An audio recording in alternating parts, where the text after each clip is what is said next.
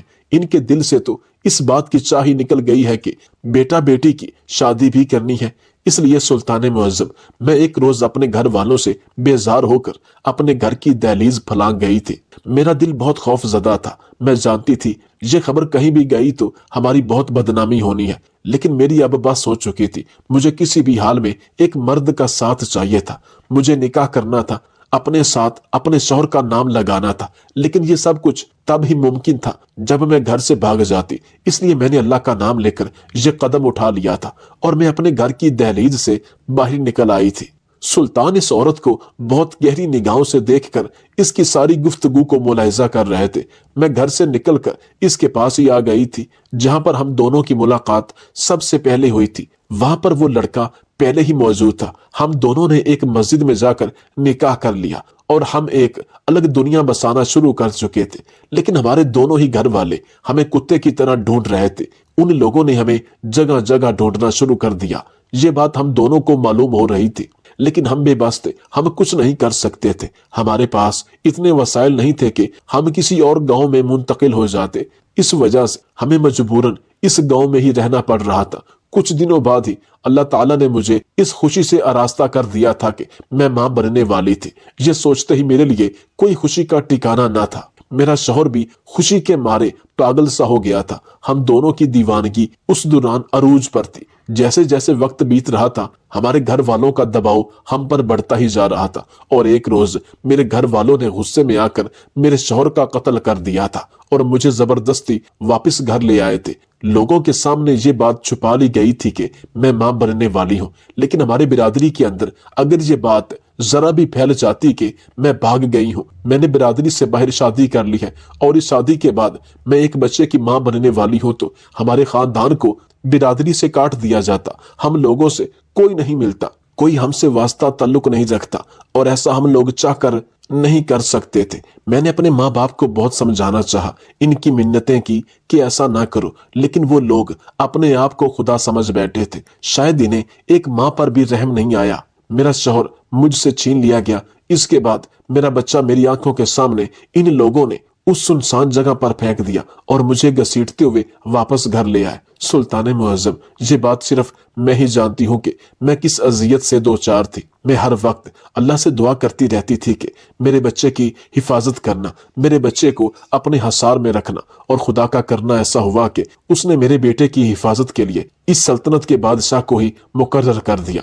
مجھے تو اللہ کے اس کرشمے پر حیرانی ہو رہی ہے۔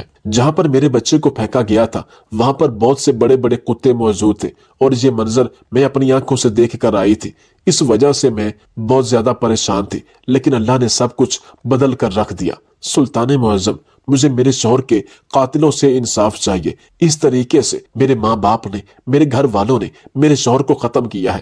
بے شک آپ ان لوگوں کو ختم نہ کریں، لیکن ان لوگوں کو سزا کے طور پر کال کوٹڑی میں کچھ عرصہ کے لیے بند کیا جائے۔ ان کو احساس دلایا جائے کہ انہوں نے کتنی بڑی خطا کی ہے۔ میری گود اجاڑنے میں بھی ہاتھ ان لوگوں کا ہی ہے۔ میں کسی کو معاف نہیں کرنا چاہتی۔ سلطان معظم، اس لڑکی کی آہو پکار اپنی نشست پر بیٹھے سن رہے تھے۔ سب لوگوں کی آنکھیں نم ہو چکی تھی۔ سب لوگ اس لڑکی کو کرم بھری نگاہوں سے دیکھ رہے تھے۔ جالی کے اس پار کھڑی سلطان صلاح الدین ایوبی رحمت اللہ علیہ کی زوجہ کی آنکھوں سے بھی آنسو بہہ گئے تھے۔ سلطان معظم نے ایک گہری سانس لی اور اپنے وزیر کو حکم دیا کہ اس عورت کے گھر والوں کو فوراً ہی دربار میں حاضر کیا جائے۔ سلطان کا حکم فوراً ہی بجا لایا گیا، اور تھوڑی دیر بعد ہی اس لڑکی کے ماں باپ خوف زدہ چہرے لیے دربار میں حاضر ہو گئے تھے۔ دربار میں بالکل سناٹا ہو رہا تھا۔ سب لوگ ہی نفرت بھری نگاہوں سے ان دونوں ماں باپ کو دیکھ رہے تھے۔ وہاں موجود درباریوں کا تو بس نہیں چل رہا تھا کہ وہ اپنی جگہ کو چھوڑے اور ان لوگوں کا برا حشر کر دیتے، لیکن سلطان کے ہوتے ہوئے کسی میں بھی جرت نہیں تھی کہ وہ ایسا کر سکے۔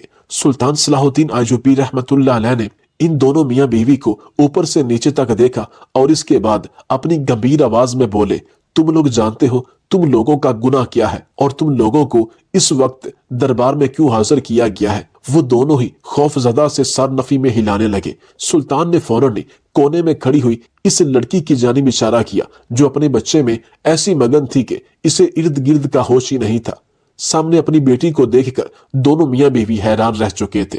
ان کے چہرے سے ہی ان کی پریشانیاں عیاں ہو گئی تھی۔ سلطان سمجھ چکے تھے کہ وہ لڑکی بھی جھوٹ نہیں بول رہی۔ سلطان نے ان دونوں میاں بیوی کی جانب دیکھا اور کہنے لگے، شرم آنی چاہیے تم دونوں میاں بیوی کو۔ سنت رسول پر چلنے کی بجائے اپنا دماغ چلا کر ایک نئی رسم قائم کرنا چاہتے ہو۔ برادری سے رشتہ آئے گا تبھی رشتہ کرو گے۔ آج کے آج ہی تم لوگوں کو اس غلطی کی سزا ملے گی، اور اس معصوم سے بچے کو کتوں کے سامنے پھینکنے کی وجہ سے اور اس عورت یعنی کہ اپنی بیٹی کے شوہر کو قتل کرنے کی وجہ سے میں سلطان ایوبی رحمت اللہ علیہ سلطنت کا بادشاہ تم دونوں کو یہ سزا دیتا ہوں کہ تم لوگ 5 سال تک کال کوٹڑی میں بند رہو گے۔ جبکہ یہ سنتے ہی اس لڑکی نے بھی سر اٹھا کر سلطان کی جانب دیکھا تھا، جبکہ وہ دونوں میاں بیوی گھٹنوں کے بل زمین بوس ہو گئے تھے اور گڑ گڑاتے ہوئے سلطان سے معافی مانگنے لگے تھے۔ لیکن نہ سلطان نے ان دونوں میاں بیوی کو معاف کرنا تھا اور نہ ہی انہوں نے ان دونوں کو معاف کیا تھا، بلکہ اسی وقت